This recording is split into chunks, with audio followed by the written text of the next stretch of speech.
बात है मार्च 2023 की। उस समय के राजस्थान के मुख्यमंत्री अशोक गहलोत ने अपने राज्य के बजट को पेश करते हुए घोषणा की कि राजस्थान के अंदर 17 नए जिले बनाए जाएंगे और 3 नए संभाग यानी 3 नए डिवीजन बनाए जाएंगे। उनके इस फैसले के बाद राजस्थान में कुल मिलाकर 50 जिले हो गए और 10 संभाग हो गए। उनके इस फैसले का खूब समर्थन भी किया गया और साथ में उनके इस फैसले का खूब विरोध भी किया गया। समर्थन किया उन जिलों के लोगों ने जहां नए जिले बने थे और विरोध किया उन जिले को लोगों ने जिनके जिले टूटकर अब छोटे हो गए थे और साथ में भारी विरोध किया विपक्ष ने। अशोक गहलोत के इस फैसले को लेकर कहा गया कि राजस्थान में होने वाले विधानसभा चुनाव को जीतने के लिए अशोक गहलोत ने आनन फानन के अंदर ये नए जिले और संभाग बना दिए हैं। उसके बाद में राजस्थान के विधानसभा चुनाव होते हैं, कांग्रेस की बुरी तरह से हार होती है, अशोक गहलोत की सत्ता चली जाती है, बीजेपी की सत्ता आती है और मुख्यमंत्री बनते हैं भजनलाल शर्मा। भजनलाल शर्मा के मुख्यमंत्री बनते से ही ये कयास लगाए जाने लगे थे कि किसी भी समय घोषणा हो सकती है कि राजस्थान के अशोक गहलोत के बनाए हुए नए जिले जो हैं निरस्त कर दिए जाएं। लेकिन ऐसा सुनते सुनते भजनलाल सरकार का भी 1 साल पूर्ण हो गया और राजस्थान में जो उपचुनाव होने वाले थे वो भी पूरे हो गए। अब जो असलियत थी कि उपचुनाव के बाद ऐसा फैसला आ सकता है वो 28 दिसंबर 2024 को सही साबित होती हुई दिखी और 28 दिसंबर 2024 को राजस्थान की भाजपा सरकार ने यह घोषणा की कि अशोक गहलोत के बनाए हुए नए जिलों में से 9 जिलों को जो है निरस्त किया जा रहा है, खत्म किया जा रहा है और साथ में 3 संभागों को भी खत्म किया जा रहा है। राजस्थान की भाजपा सरकार के इस फैसले के बाद अब राजस्थान के 50 जिलों की जगह 41 जिले हो गए हैं और 10 संभागों की जगह 7 संभाग हो गए हैं। आप देखिए क्या हालत है राजस्थान की पॉलिटिक्स की और कितनी विडंबना है यहां के रहने वाले लोगों की कि मार्च 2023 में यानी कि आज से 21 महीने पहले यकायक एकदम से राजस्थान के अंदर 17 नए जिले बना दिए जाते हैं, 3 नए संभाग बना दिए जाते हैं और 21 महीने बाद में ही उनमें से 9 जिलों को यकायक निरस्त कर दिया जाता है और तीनों संभागों को भी निरस्त कर दिया जाता है। राजस्थान की भाजपा सरकार ने आज कैबिनेट मीटिंग के अंदर जिन 9 जिलों को खत्म किया है उनके नाम इस प्रकार हैं: दूदू, केकड़ी, शाहपुरा, नीम का थाना, गंगापुर सिटी, जयपुर ग्रामीण, जोधपुर ग्रामीण, अनूपगढ़ और सांचौर। और साथ में जिन 3 संभागों को निरस्त किया गया है वो हैं पाली, बांसवाड़ा और सीकर संभाग। ये जो 9 जिले मैंने आपको बताए ये अब आज से जिले नहीं रहेंगे और ये जो 3 संभाग मैंने आपको बताए ये संभाग नहीं रहेंगे।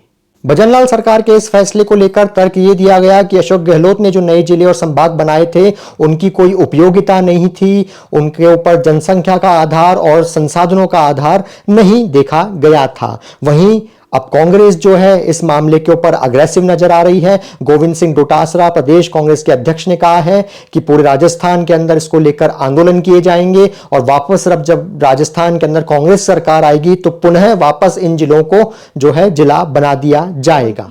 वहीं पूर्व मुख्यमंत्री अशोक गहलोत जिन्होंने नए जिले बनाए थे उन्होंने भाजपा सरकार के इस फैसले को अविवेकशील कहा और राजनीतिक प्रतिशोध से प्रेरित कहा।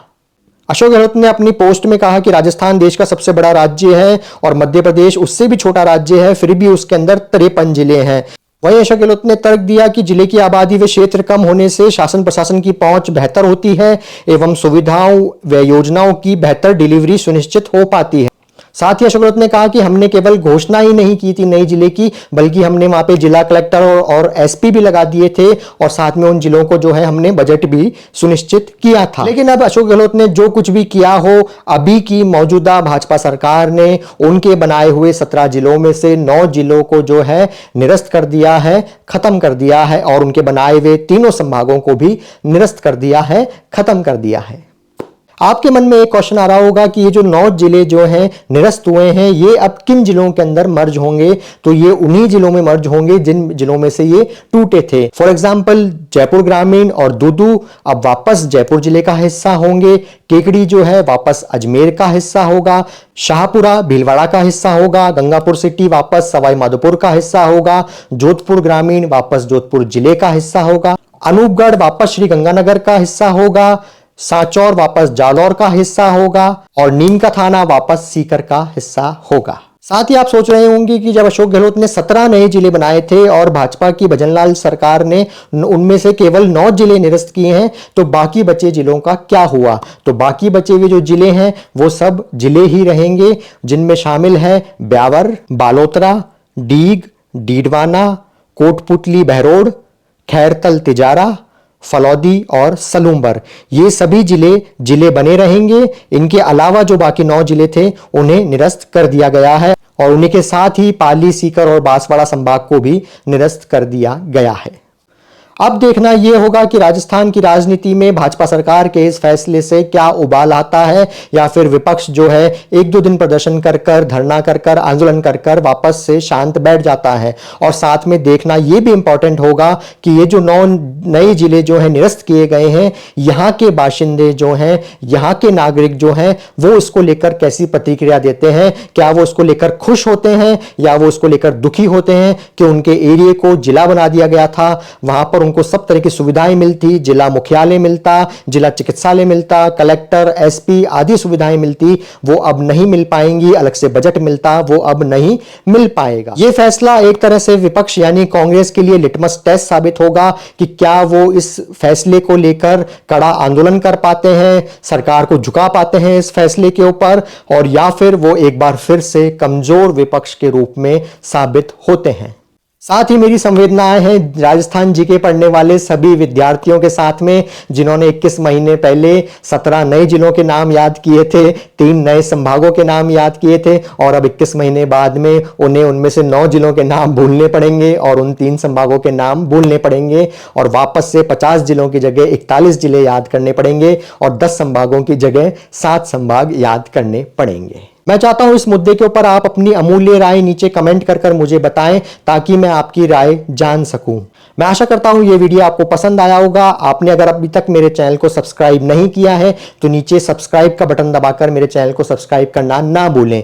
मिलते हैं एक और इंटरेस्टिंग वीडियो में, तब तक अपना और अपनों का बहुत ध्यान रखें, बहुत खुश रहें। जय हिंद।